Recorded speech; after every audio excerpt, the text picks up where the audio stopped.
Some people, especially white folks, approach racial justice work with a posture of fear. They're afraid they're going to make a mistake, screw it up somehow. Sometimes that leads to them not engaging at all. Today, we address those fears directly. This is Jews Talk Racial Justice with April and Tracie, a weekly show hosted by April Baskin and Tracie Decker. In a complex world, change takes courage. Wholehearted relationships can keep us accountable. April, it's great to see you again. I love our weekly calls. Me too. I truly cherish them. So today I thought we could talk about this sentiment that I often hear, and I'm sure we've talked about it before, so I know you hear it too, of especially white folks who are paralyzed by the fear of making a mistake in racial justice work. They're just so scared that they're going to make a mistake or mess up that they just are afraid to engage at all. Yeah. It causes a form of paralysis, I think. Or feel stuck. Well, I'm specifically trying to avoid potentially ableist language. So I'm saying freeze. Right. And I said paralyzed. Thank you for naming that. Yeah. Need to look for new language. It's such a great metaphor, but I think, and I haven't explicitly heard that that's ableist, but I have a feeling it sounds, no, that once you point it out, I think for sure someone who's dealing with some sort of, neurological disorder that, yeah. I'm sorry for not seeing that earlier. Me too. Well, because and so right. And so noticing where people just get stuck or frozen out of fear or out of, and what people articulate, and I've seen this over years of doing this work, is it's a common fear that specifically white folks have with regard to racial justice work is I think both fear of making a mistake and also a fear of being called out. Yeah, I've heard it described as walking on eggshells. If you're being called out, or if you're of like them making them hurting someone, and also at having negative repercussions for the program they're leading or for their own ego career, and fearing that they may take a course of action in an effort to advance racial justice, and that it may undermine racial justice. And there's just a lot to unpack here that we may or may not cover in this session. So where do you think it would be good to start, my more linear partner? Yeah. Well, I want to start, if I may, with sort of my personal experience with this fear and how I have dealt with it. And then maybe we can go into, other strategies and also kind of what's behind some of the thinking. So early in my journey, when I would have those kinds of like, oh, I don't want to do this. I'm afraid I'm going to make a mistake. I'm afraid I'm going to screw it up. That's the way I would think about it. And then one day I kind of realized that actually I'd already screwed it up. I mean, that's why I had to be awakened. That's why I had to have that moment where I realized that, and I saw my white privilege in ways that I hadn't seen it before. That's why I needed to have that moment, because I'd been screwing up. I'd been complicit. And so it wasn't a question of whether. I'd already done it. And so now what was I going to do? And for me, at least, sort of saying that out loud and feeling and just like living with that, it's counterintuitive, but I found it really freeing, because it meant that I didn't have to sort of be stuck because of a thing that might happen. It had already happened, and now I needed to move forward, and moving forward felt like the only option once I sort of acknowledged that.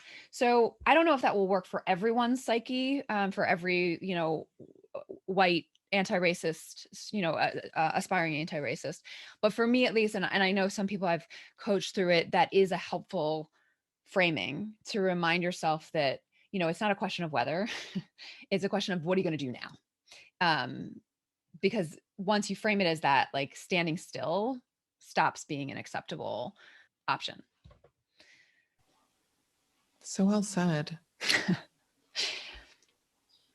As you were talking, my mind went to like 10 different things.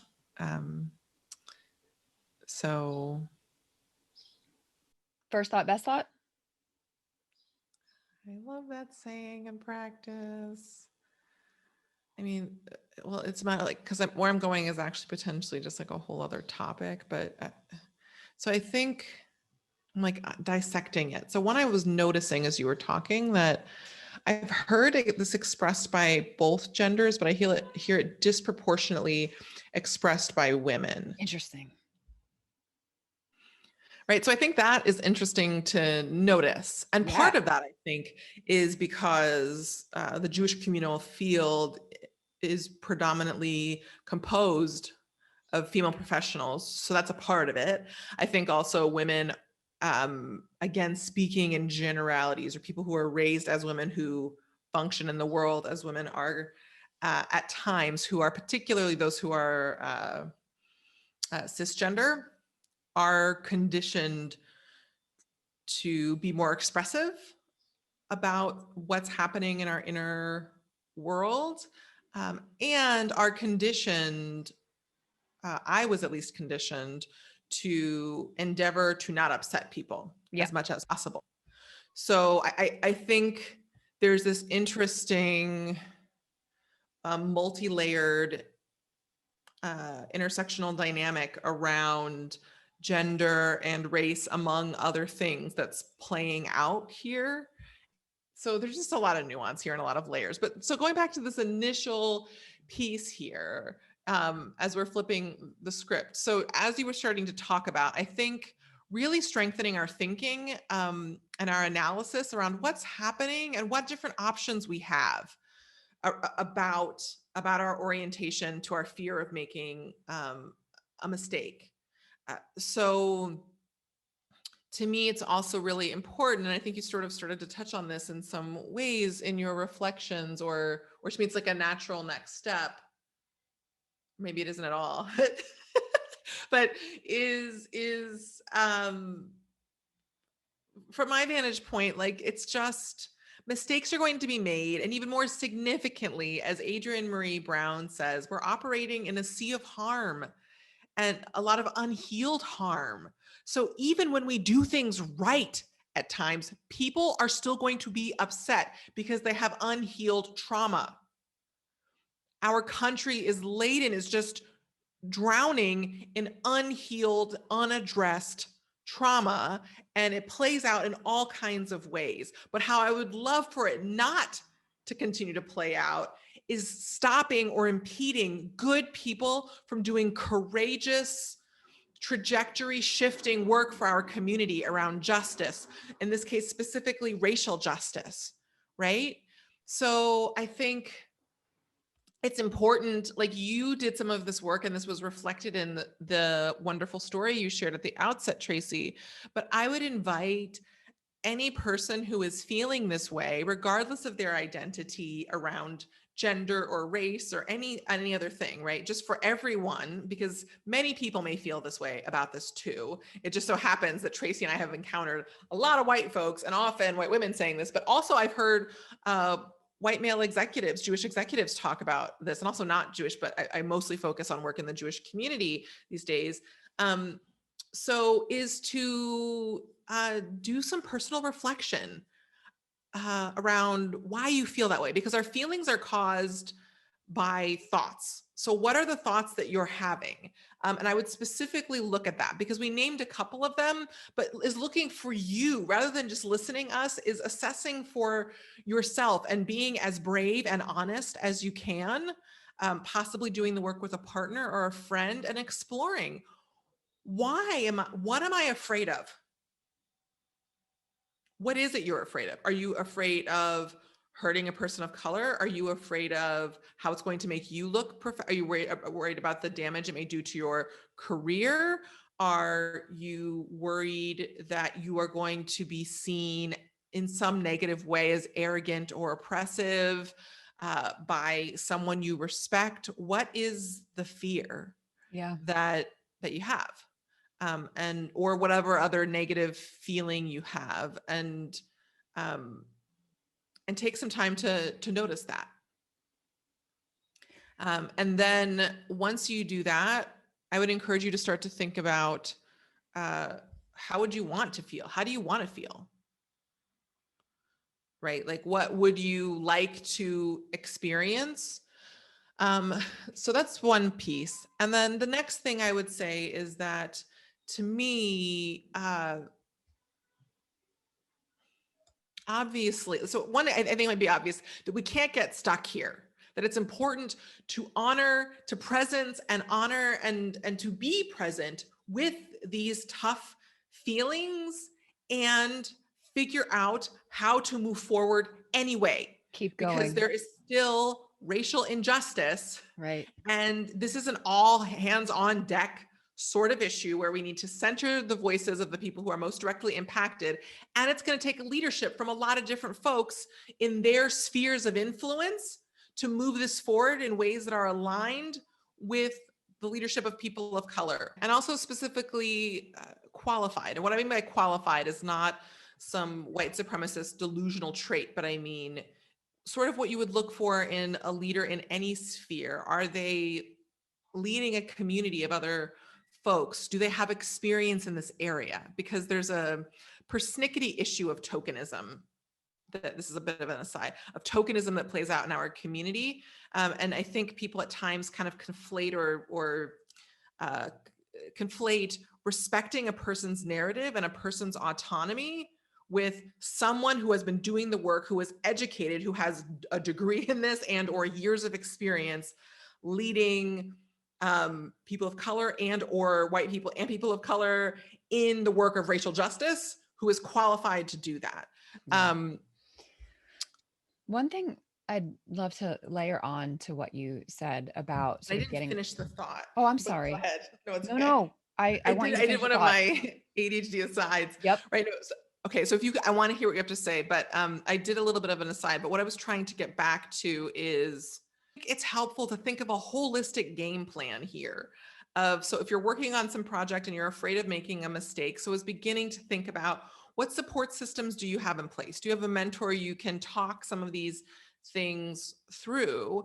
Do you have existing transformative relationships where you've really established a robust relationship that you have some of the space to call on and check in with certain folks? So that's one variable. And then also what I'm trying to get to say is that also really having a good plan in place for how you're going to care for yourself and another person if and when conflict arises and someone says or points out a mistake that you made. Is, I think that this can be a lot less scary. Thanks for going on that journey with me. All that's what I'm trying to get to this whole time is really thinking through and beginning to practice or even role play with confidants or friends or colleagues around how you manage if and when a tense moment comes up. Because to me, at times it's tension and emotion. It's not necessarily a mistake. I think at times there's work that people, I think in general, there's work that people need to do around increasing their capacity to be present with emotion, because just because someone has big emotions doesn't necessarily mean that a mistake was made. It might, but those two things aren't necessarily the same. And that actually a healing process can also surface upsetting emotions. And so for me, it's also having a plan in place for how, if and when you actually do need to make an apology, what's the way that you make an apology? Is there a way that you can have a plan, for instance, around something? If something is raised, for you to say, oh, wow, I wasn't aware of that. Thank you for bringing that to my attention. It's raising a lot of thoughts and ideas for me. Is there anything else more you want to say right now? I'm happy to listen. And then I think I need to take some time to do a bit of reflection, and I want to circle back to you once I've done some work to think about what you've said. So essentially what I'm modeling here is maybe you have a plan for both honoring the person and also giving yourself some room. That just because something gets surfaced, that doesn't mean you need to fix it right then. It is important that you validate what somebody is raising, but you also may need some time to deal with the surprise, to assess if their assessment is an alignment, if there's an area of something that you were not aware of that now you need to take a little bit of time to reflect upon, etc. So you also wanted to layer in something else, Actually, Tracie. it's better here. um, Okay, great. so my mom she always tells me that all fears boil down to the same fear, which is that we can't handle it. Even fear of death is fear that we can't handle it. Mm, And so recognizing that and recognizing that you can handle it, especially if you put some of the things in place that April has just been talking about, you can handle it. So the fear of the mistake is actually a fear that you can't handle the consequences of that mistake, right? And you can handle it. yes. Yes. Especially if you do these things that April's talking about and think about it in advance so that you know how you will handle it. Um, What's your protocol? it won't break you. It What's your won't. F up protocol? Or what's your Yeah. conflict or cluster F protocol? I have several. They are very helpful of what happens with this thing. I get really present. I really listen. I do something of possibly either turning on a recorder, or if someone is okay with that, or like I will write or talk and say, here's what just happened. I need to take a break, go for a walk, not needing to fix something, take time to, like, there's any number of different things we can do. Or if it's something that needs an immediate response, and at times part of also our work, as we know, especially for those of us who work in any number of fields, there's a job of both being present with what someone is saying and then assessing, because if we just base things off of our inboxes, we would think that there were perpetually emergencies always happening. But what we know is, in fact, that certain people have urgent energy or might be upset about something that may be an urgent issue that needs corrective action right then. Usually, I think any situation of upset does need a response in the moment. Ideally, is met with responsibility and compassion, but that doesn't mean that something needs to be necessarily fixed immediately. There's a way that we can honor and say, wow, you have raised, if depending upon the circumstance, if they say something totally that sounds completely bogus to you, right? Which may happen at times. And this is a little tricky because I am saying this as a person of color who was taken a lot of time to learn about this. So there are certain folks who might deem something as bogus that's actually truly legitimate. I'm not Right. talking about that. I'm saying if someone says something that's really off base, to me, that's often a sign that there may be some kind of past trauma for them that was triggered. And I still get really present with them and say, I'm really glad you brought this to me, because even if something weird is coming up, oftentimes that person is trusting you enough to share their upset with you. And as difficult or as tense as it might be, that is often a profound opportunity for deeper relationship building. And so doing what I said and what Tracie then further emphasized around preparing in advance can prepare us in these moments, because I think this is another really good point that kind of rises above some of the rest, is that people at times are so focused on the fear that they miss in these racial justice moments and working across lines of difference moments, that often those moments of tension, if they're handled well, can be the bedrock of powerfully transformative and deep and profound relationship if you know how to navigate it well. And it's honestly not that complicated. It does take discipline and strength. I'll let y'all in a little secret. I've a couple weeks ago, about a month or so ago, my team members have been teasing me about it.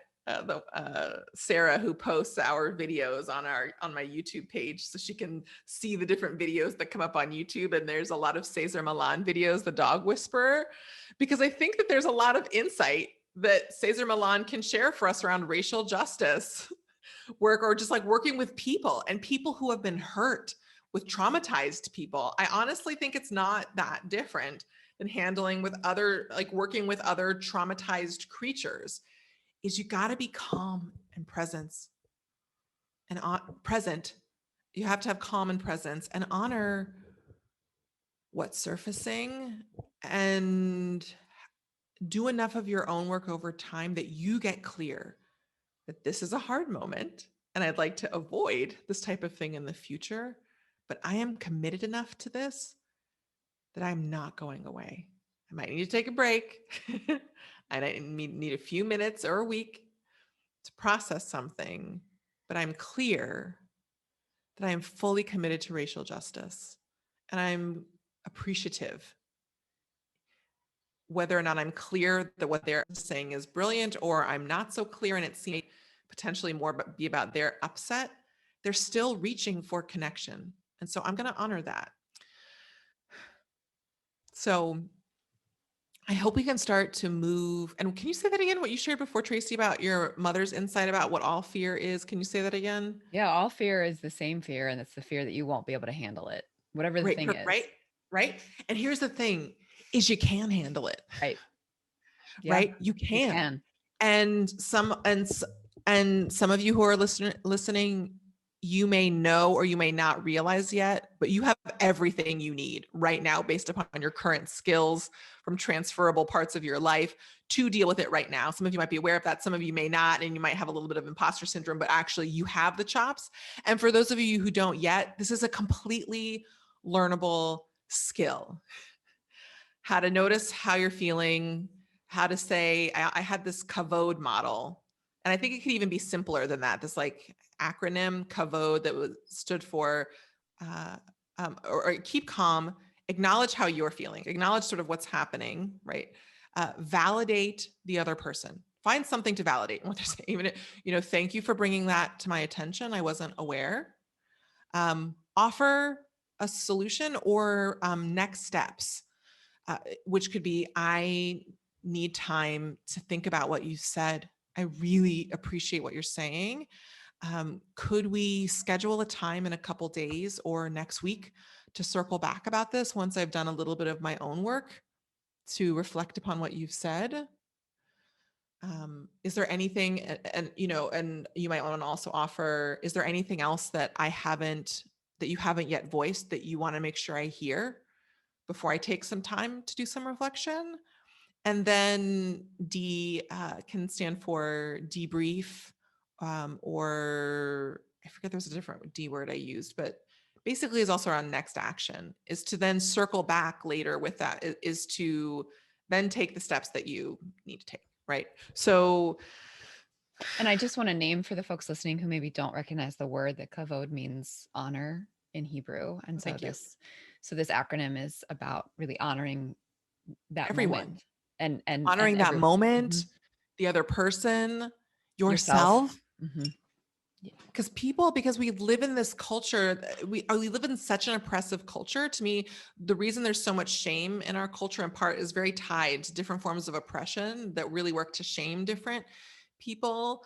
But that is a false notion and an incorrect notion. And there are ways that we can move forward work where we don't have to shame anyone.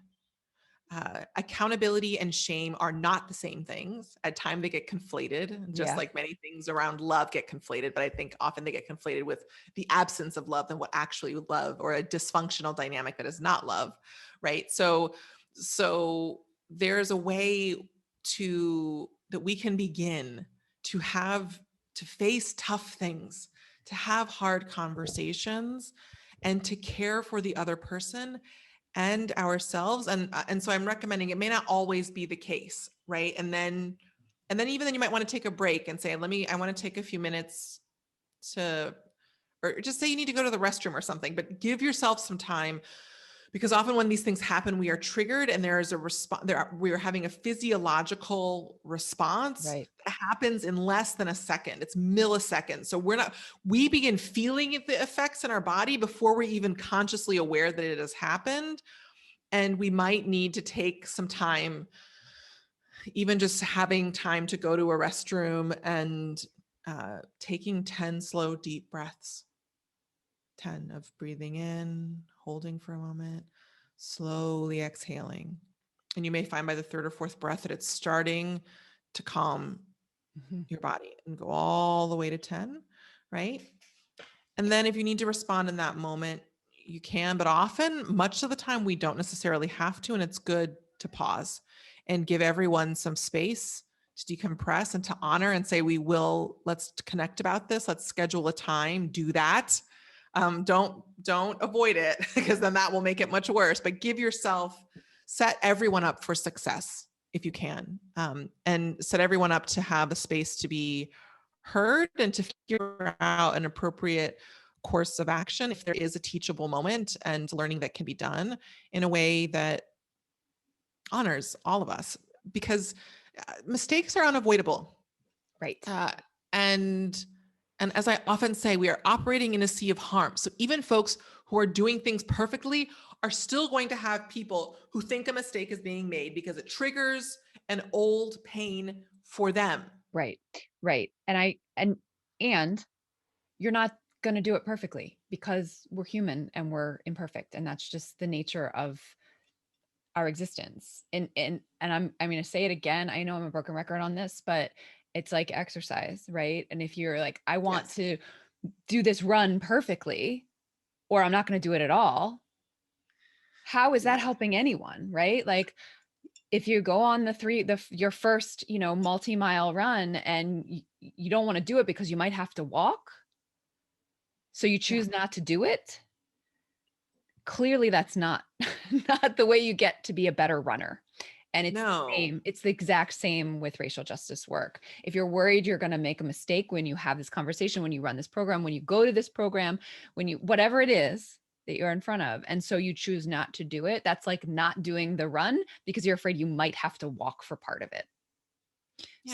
And So so get something like a kavod plan in place for yourself. Write it out. And so when these fears arise, you can say to yourself something as simple as, I have a plan for if that happens, and I have this list, and also maybe make a list of mentors and or confidants, whether they are professional, people who share your identity, people who you work with across lines of difference, who you are in deep and meaningful relationship with. It could be a family member, it could be a parent or a sibling. And you're like, and these are the folks I can call if I end up getting a bit of mud on my face, because I'm going to get through it. And that's part of what powerful leadership and forward movement looks like. And the upside of this is, as you figure out how to move forward, you'll start to see that it can actually, as I mentioned earlier, be really beautiful. And so I would encourage you to shift from focusing on the fear to focusing on what's possible and learning skills that help you make the most of those opportunities. And when that thing happens, when someone brings pain, that's an opportunity of, rather than focusing, and it may take time, I'm not saying this is an overnight thing of saying, shit, pardon my language, but you're like, F, shit, or I messed up, I'm awful. Rather than doing that, of saying, whoa, this is a sacred opportunity right now. This person is coming to me. And even if they say they don't fully trust me, they trust me enough to actually bring it to me. right. This is a sacred moment. So I'm going to breathe and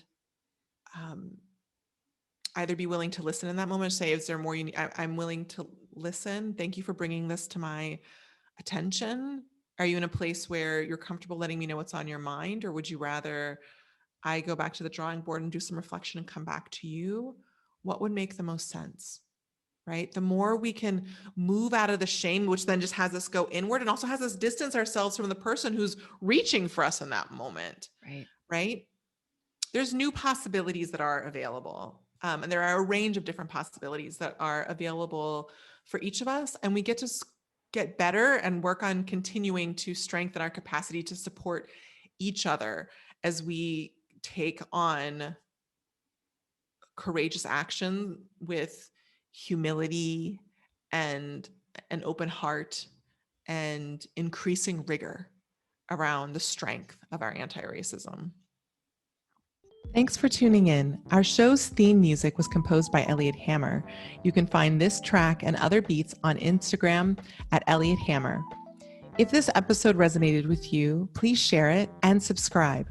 To join the conversation, visit juicetalkracialjustice.com, where you can send us a question or suggestion, access our show notes, and learn more about our team. Take care until next time, and stay humble and keep going.